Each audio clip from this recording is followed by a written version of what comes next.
Boa tarde, queridos irmãos, queridas irmãs. Nessa domingo, dia 26 de abril de 2020, o Senhor colocou no meu coração uma mensagem um pouco diferente. Nós vamos estar meditando em 1 Samuel, capítulos de 3 a 7. E, na verdade, nós vamos nos focar no capítulo 5, com as lições contidas nesse capítulo 5, acerca da mão de Deus sobre as mãos de Dagom, Deus dos filisteus.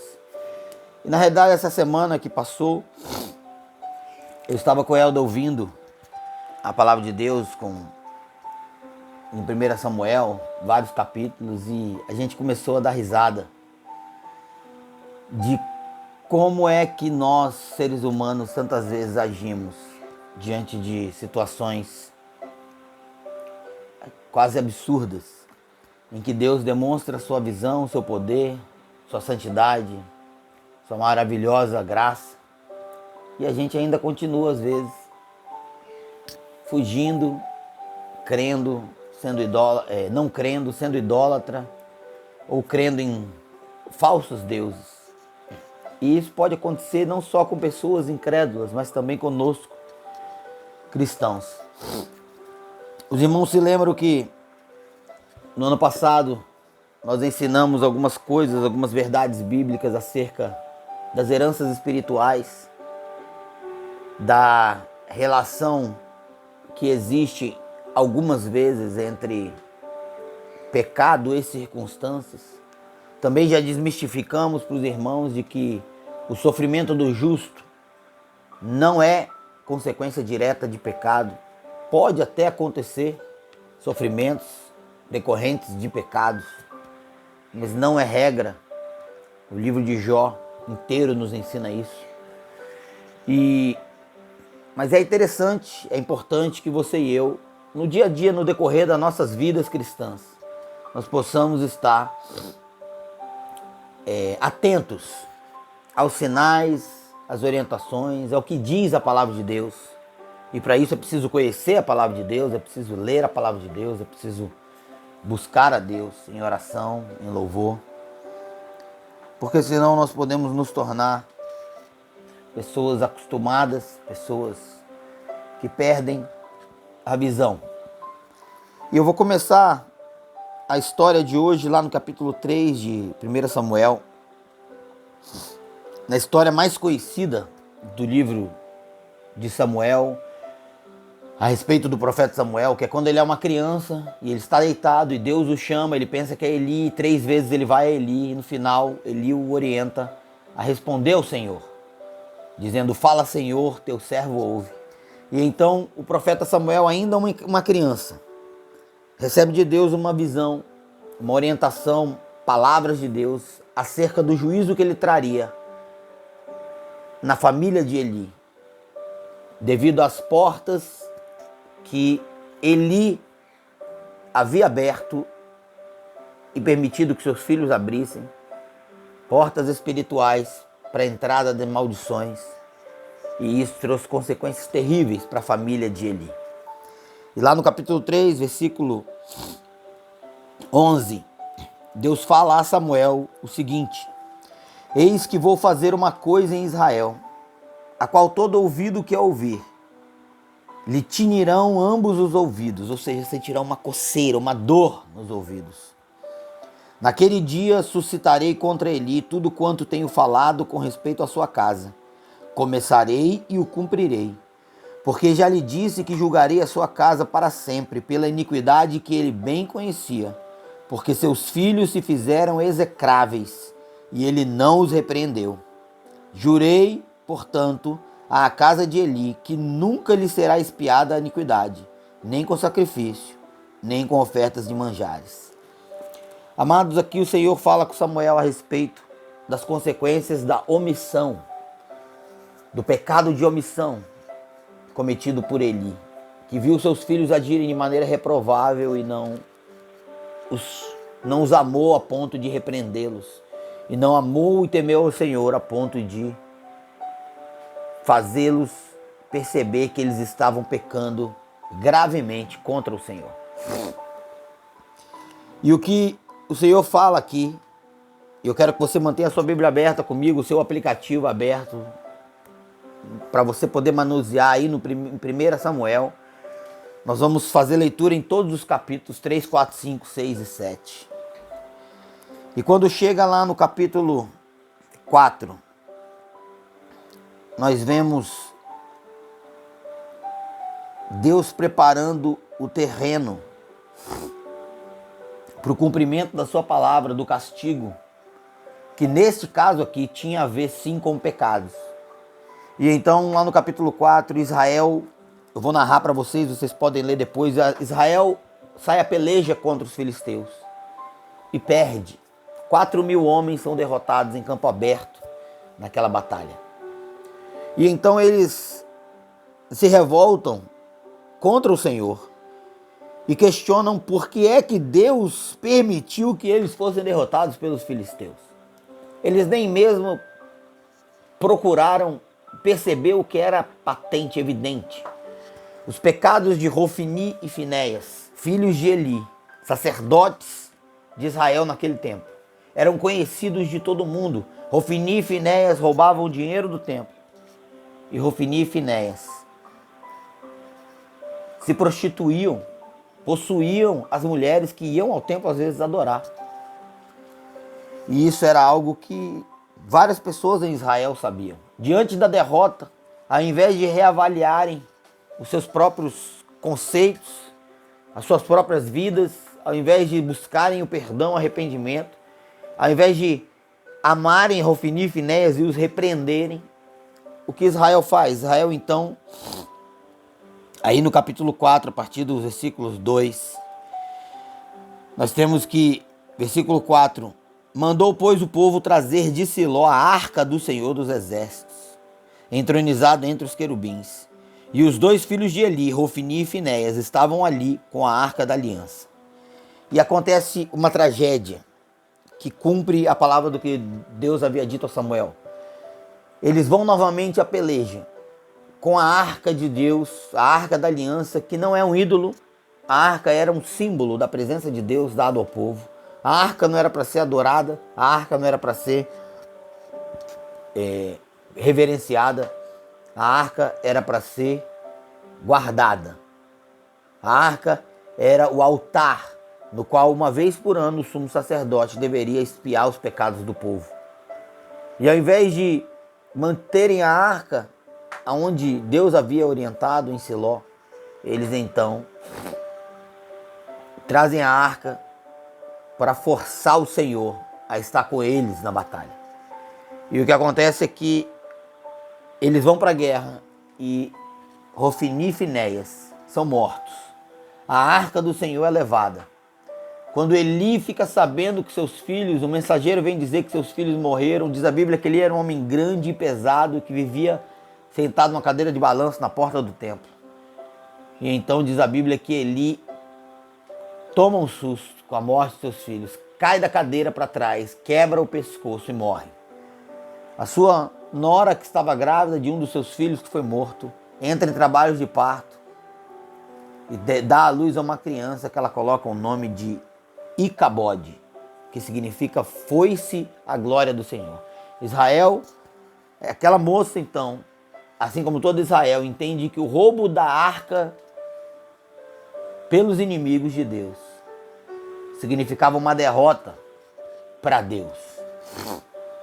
E conforme nós vamos ver nessa noite, nessa tarde e noite, meus queridos irmãos, Deus em momento nenhum foi derrotado. A arca não foi levada porque Deus foi derrotado, imprudente, incapaz, como nós veremos no capítulo 5, onde estão as maiores lições desse texto. A arca foi levada por causa da desobediência de Israel, por causa da falta de fé de Israel. Talvez às vezes, amados, a semana passada a gente falava sobre sentir a presença de Deus. E eu dei para vocês 7 passos, 7 maneiras de você restaurar a sua capacidade de sentir a presença de Deus, porque o Senhor nunca nos deixa, o Senhor nunca nos abandona. Mas muitas e muitas vezes a presença de Deus, assim como a arca do Senhor, ela é levada para longe de nós, por causa da nossa própria desobediência. Mas ainda assim, nessa noite, eu quero trazer para você lições nesse capítulo 5, sobre como a mão de Deus é mais poderosa, é melhor, é tremenda contra os ídolos dos povos, contra os seus ídolos, contra os falsos ídolos, os falsos deuses, que tantas e tantas vezes nós temos colocado a nossa confiança. Leia comigo o capítulo 5 agora. Acompanhe comigo a leitura, eu estou lendo na versão revista e atualizada, como todas as semanas. Diz assim a palavra de Deus, 1 Samuel capítulo 5. Os filisteus tomaram a arca de Deus e a levaram de Ebenezer a Asdod. Tomaram os filisteus a arca de Deus e a colocaram na casa de Dagom, junto a este Deus.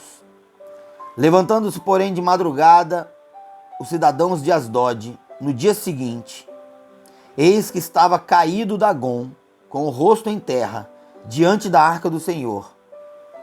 Tomaram-no e tornaram a pô-lo em seu lugar. Vamos entender aqui, irmãos. Os inimigos de Deus, os filisteus, os inimigos de Israel, ao vencerem a batalha, e aí eu vou lembrar de algo importante, vou voltar lá para o capítulo 4.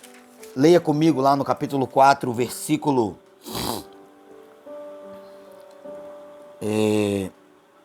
6. Olha comigo, que coisa tremenda. Aconteceu, versículo 5 em diante, aconteceu que vindo a arca da aliança do Senhor ao arraial dos soldados, rompeu todo Israel em grandes brados e ressoou a terra. Ouvindo os filisteus a voz do júbilo, disseram: que voz de grande júbilo é essa no arraial dos hebreus? Então souberam que a arca do Senhor era vinda ao arraial. Versículo 7, note comigo. E se atemorizaram os filisteus e disseram: os deuses vieram ao arraial. E diziam mais: ai de nós, que tal jamais aconteceu antes. Ai de nós, quem nos livrará das mãos desses grandiosos deuses? São os deuses que feriram aos egípcios com toda a sorte de pragas no deserto. Mas sejam fortes, ó filisteus, portai-vos varonilmente, para que não venhais a ser escravos dos hebreus, como eles já foram escravos a nós. Amados, quando os filisteus souberam que a arca do Senhor estava no meio do povo de Israel, e eles conheciam a história da saída do Egito, das vitórias de Josué, de Israel possuindo a terra, eles conheciam o poder de Deus. Eles acharam que a arca estava vindo com Deus, com a presença de Deus, por orientação de Deus. E se assim o fosse, Israel jamais teria sido derrotado. Mas a arca estava indo por desobediência dos homens, por inconsequência dos homens e por cumprimento da promessa de Deus a Eli, de que puniria o pecado de Hofni e Finéias. E eles foram então mortos nessa batalha e a arca do Senhor foi tomada. Voltemos lá para o capítulo 5. Por isso então os filisteus pegaram a arca de Deus e colocaram diante da estátua do deus Dagom, como que se Deus estivesse abaixo da estátua do deus Dagom, abaixo de Dagom, por causa da vitória que eles tiveram sobre Israel, onde ao invés de 4.000 morreram 30.000 homens de Israel. E a arca do Senhor foi levada. Eles então entenderam que o seu Deus havia sido vitorioso sobre o Deus de Israel. E então, no dia seguinte, a estátua do deus Dagom está derrubada, com o rosto voltado para a terra, diante da arca. Eles ficam sem graça, eles ficam estranham. Diz a Bíblia no versículo 2 que eles pegam aquele Deus de madeira, de pedra, levantam ele e colocam ele no seu lugar. Olha o que diz o versículo 4. Levantando-se de madrugada no dia seguinte, pela manhã, eis que Dagom jazia caído de bruços novamente diante da arca do Senhor. E a cabeça de Dagom e as duas mãos estavam cortadas sobre o limiar. Dele ficara apenas o tronco. No dia seguinte, não apenas a estátua que eles haviam colocado de volta no altar, de maneira que nada a derrubasse. Estava derrubada, mas ainda a cabeça e as mãos de Dagom estavam quebrados diante da arca do Senhor. Versículo 5. Por isso os sacerdotes de Dagom e todos que entram no seu templo não lhe pisam o limiar em Asdod até o dia de hoje. A estátua caiu, bateu na soleira da porta e quebrou as mãos e a cabeça. Ao invés de entender isso como um sinal da inferioridade desse falso Deus diante do nosso Deus, diante da arca, ao invés de perceberem o que de fato estava acontecendo sobrenaturalmente ali, eles consagraram e passaram a santificar o local onde a cabeça de Dagom havia sido quebrada. Fique comigo. Parece coisa idiota, né? Mas fique comigo e perceba que daqui a pouco nós agimos assim tantas vezes nas nossas vidas. Versículo 6. Porém, a mão do Senhor castigou duramente os de Asdod e os assolou e os feriu de tumores, tanto em Asdod como no seu território. Vendo os homens de Asdod que assim era, disseram: não fique conosco a arca do Deus de Israel, pois a sua mão é dura sobre nós e sobre Dagom, nosso Deus. Vamos parar aqui. Meus amados irmãos, aqueles homens filisteus declaram aqui que reconheceram que Deus era superior, Deus era mais poderoso do que o Deus que eles serviam. E ao invés de caírem de joelhos e temerem a Deus, eles resolvem, diante do castigo de Deus, o Senhor mandou uma praga de tumores e ratos assolar as cidades por onde a arca passou. E nós vamos ver aí no restante do capítulo 5 que os de Asdod pegam a arca e falam: tira ela daqui, manda para Gate, outra cidade. E chega em Gate, começa a acontecer a mesma coisa, e eles falam: tira daqui, manda para Ecrom. E quando os cidadãos de Ecrom veem a arca do Senhor chegando, falam: não traz essa arca aqui não, vocês querem matar a gente. E ninguém queria ficar com a arca do Senhor.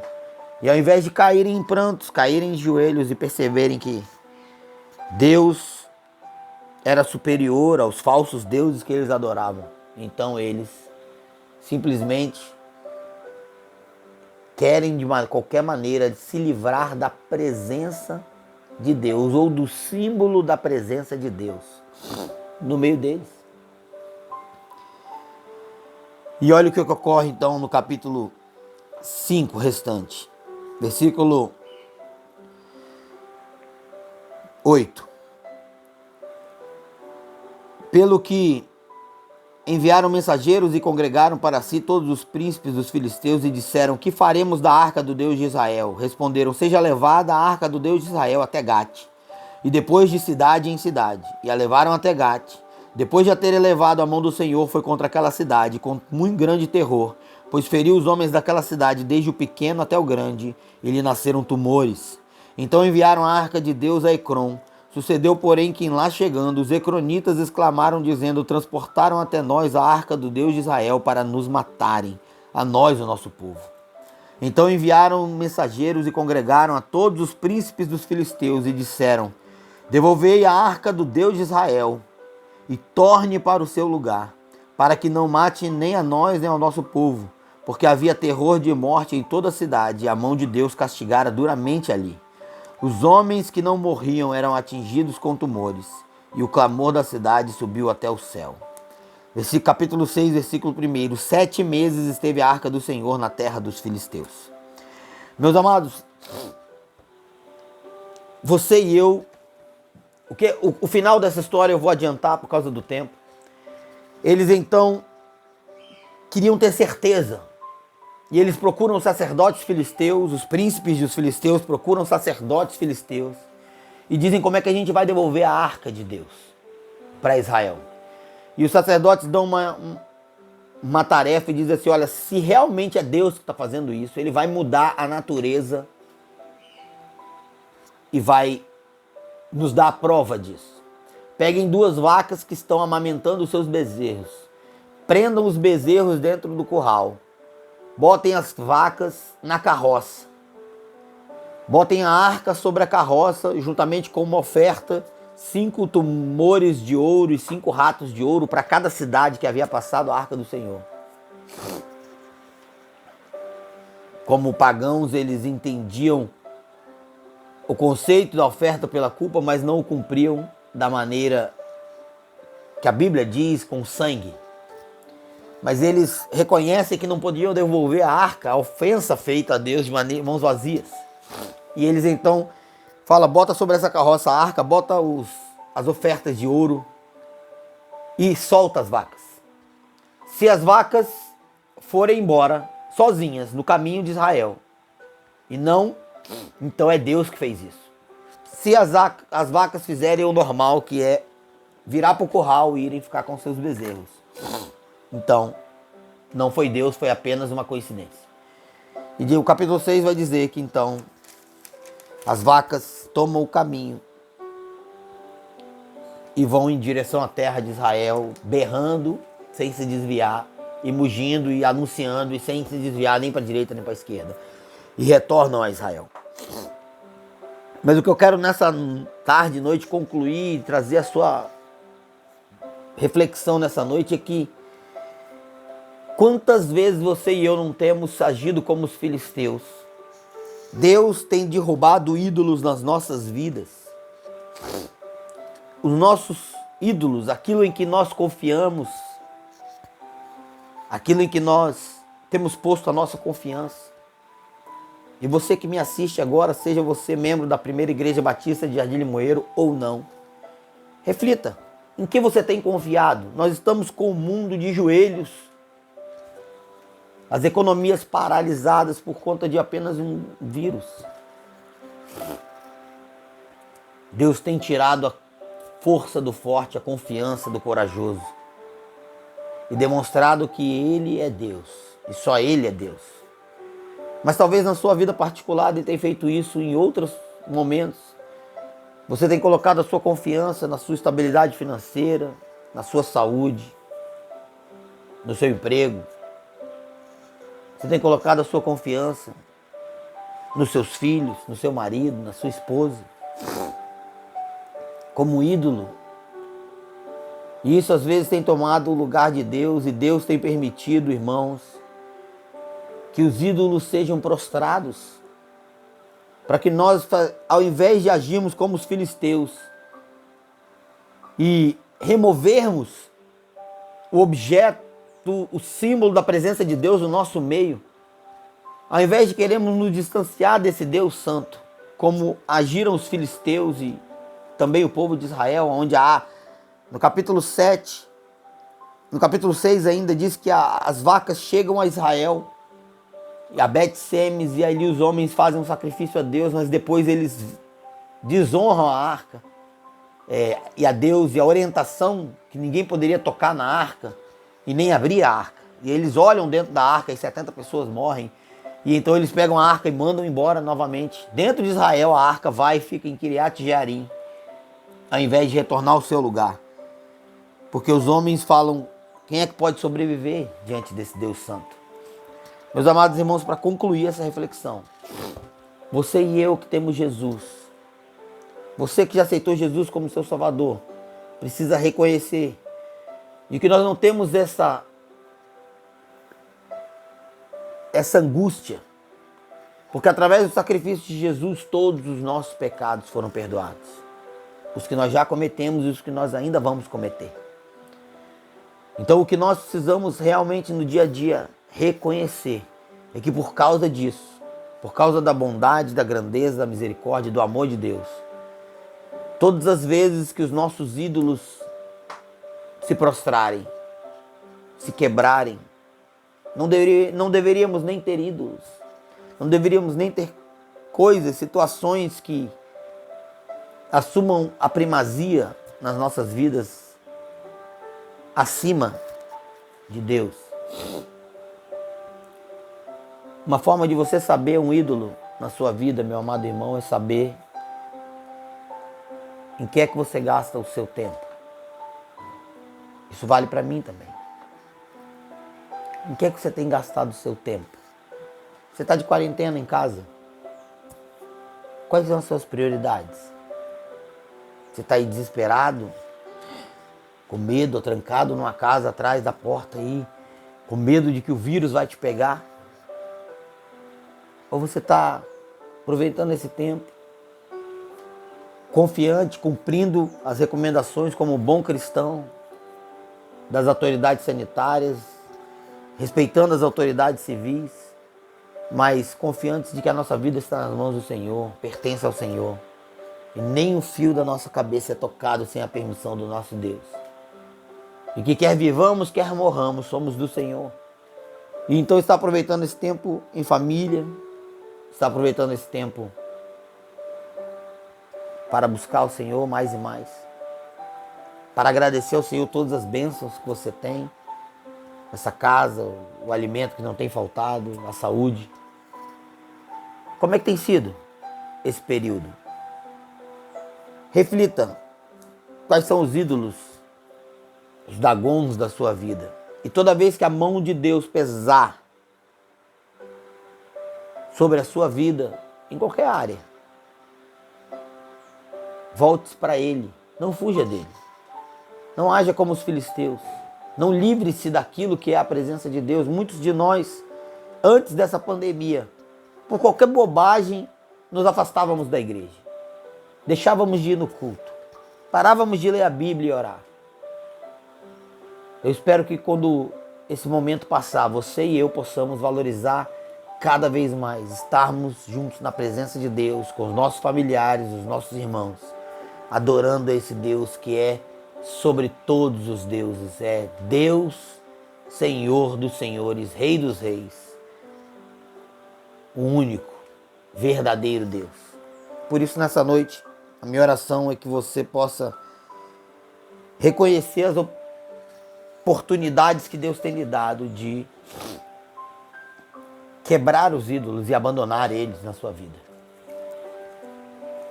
E de reconhecer quando as coisas que têm acontecido tiverem relação com os seus pecados, com as suas falhas. A Bíblia diz, se você confessar os seus pecados, o Senhor é fiel e justo para nos perdoar os pecados, nos purificar de toda injustiça. Então feche as portas, cele as brechas que você tem dado para maldições na vida da sua família. E dessa maneira desfrute de toda a bênção e graça e presença do Senhor, em nome de Jesus. Essa é a nossa meditação dessa noite. Eu quero concluir desejando a você uma boa semana e que Deus te abençoe. Amém.